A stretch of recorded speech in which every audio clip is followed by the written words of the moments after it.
ধর্ম, বর্ণ, দল, মত নির্বিশেষে। যেমন ধরুন, আমি একটা আসন থেকে আমি প্রার্থী হতে পারি, কিন্তু যদি আল্লাহ পাক যদি, যেমন ধরুন আপনি এক জায়গা থেকে প্রার্থী হলেন, আপনাকে যারা ভোট দিয়েছে আপনি তাদের এমপি, নাকি ভোট যে দেয় নাই তারও এমপি?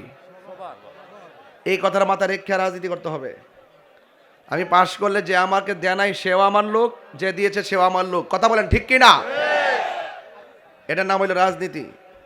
আর প্রতিহিংসার রাজনীতি বন্ধ করতে হবে, রক্ত নিয়ে খেলা বন্ধ করতে হবে।